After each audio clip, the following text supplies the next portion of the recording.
The bent knee kickstand deadlift is one of the best exercises that you can include in your program to start to load the posterior chain, improve your hip mobility, whether that's hip flexion or hip internal rotation. The problem is that there's so many easy ways to compensate, and I never see this exercise executed properly. And we're gonna go through the execution of it and then common cues and mistakes that we see and how we can address it. Right now, we're gonna be going over the setup. So Lucas, let's grab the kettlebell, and you can use a dumbbell, but just pick it up. I want you to hold it on your right arm, and you're gonna stand on your left leg. Left leg. Oh, stand on my left leg.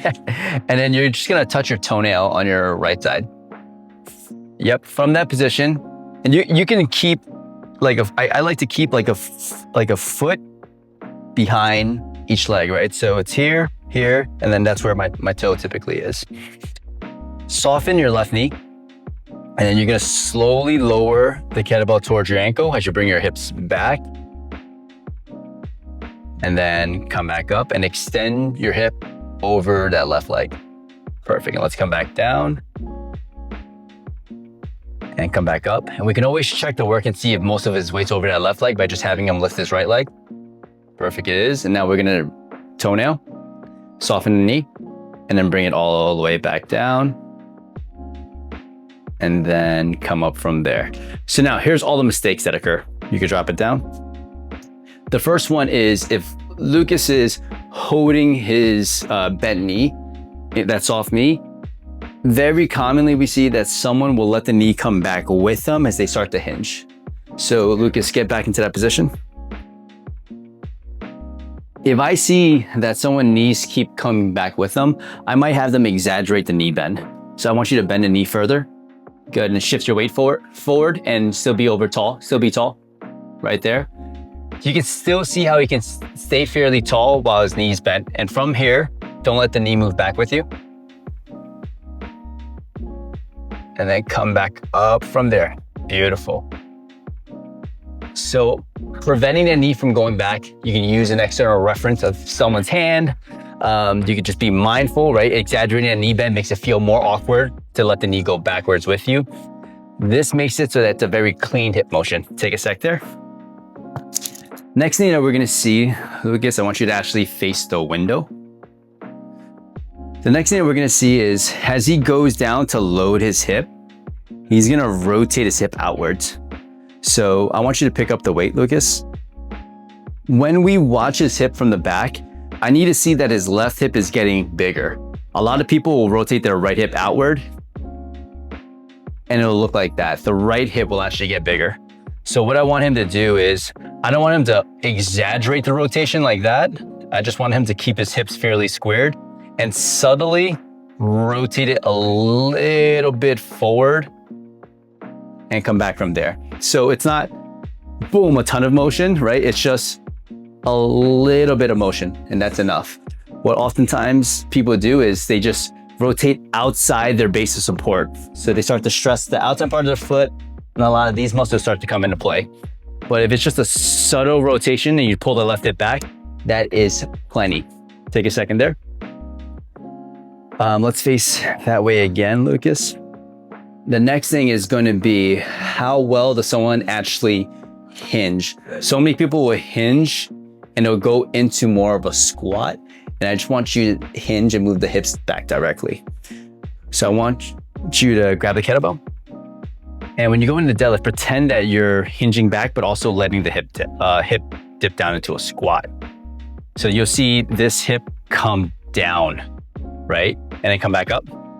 But if his hips start at this angle, I want it to travel directly horizontal. Like that. It doesn't dip down, right? The minute the hips come downward, it's gonna be more of a squatty hinge. But if it comes directly back, it's a pure hinge. So I want you to come directly back a little bit more. That's better. Then I want you to go for a squattier one. That's my hand as a reference. That's gonna put more load to the quad and less load to the glute. Take a second. And then there are times when people just feel a ton of their lower back, and that's when we might start to implement something like a slouch kickstand deadlift. So Lucas is pretty strong, so we can still utilize the weight even though we're slouching. Just relax the upper body completely. Good. I always say take a deep breath. Exhale. The goal is if we slouch, right, the lower back can't contribute to any of the movement. So I just want you to come back down. Don't go with the weight, just go body weight. And then come forward from there and extend the hip while letting the upper back be relaxed. Come back down, extend the hip, and bring the hip forward.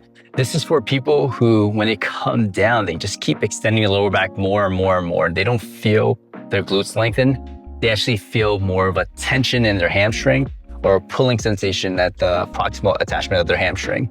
And this is occurring because they go into more anterior tilt.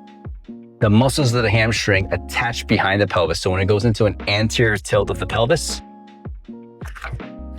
when the pelvis goes into more anterior tilt, these muscles that are attached to it will start to create tension.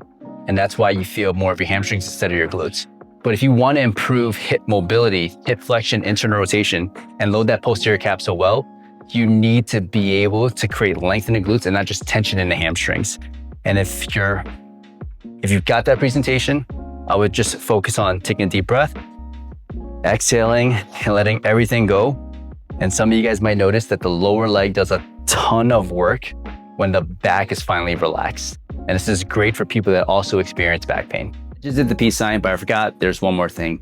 Damn, we crushed that, Jesse. One take only. But Lucas, one thing I want you to think about is face that way, to your right, turn to your right. Keep your hands by your hips. Typically, as he goes into a hinge, you should see that this left hip gets a little bit higher, right? But come back up. If this hip rotates outward, and as you come down, that hip is gonna get higher. When we move, typically the hip gets higher as we load into that hip, and it gets lower as we unload it. So if I think about taking a step, right? As my foot hits the ground, this hip gets higher. As I start to move and overcome the ground, that hip gets lower. If I am on a step, it's the same thing. I step up the stairs, my hip is gonna be higher initially. As I overcome that stair, my hip is gonna drop. So as he's loading into this left hip, I need to see that this left hip actually gets higher. There are a lot of people that keep their hips in neutral, but that's not how the hips should be moving, right? I want you to keep your hips directly here, and I want you to just gently sass your left hip. Gently sass the left hip and then bring it back. Sometimes we add the sass with the rotation of the right hip. So sass the left hip and rotate the right hip forward, and that might give you even more left glute. And these cues can all be combined, right? You can sass, rotate the left hip, slouch. Depends on what you need. Sometimes people need a lot. Sometimes people only need one cue. But that's one other thing that I will look at is the hip position. The hips need a hike as you load into it, and it needs to drop as you overcome the ground. So that's how we set up our kickstand deadlift, and a bunch of different cues that we utilize to make up for some of the compensations that we see.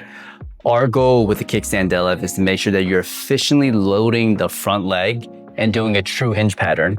But there's so many ways to make it squatty. There's so many ways to leverage a little bit more extension and avoid getting a length in the glutes. So if you're struggling with any of those, feel free to add some of these cues into your program.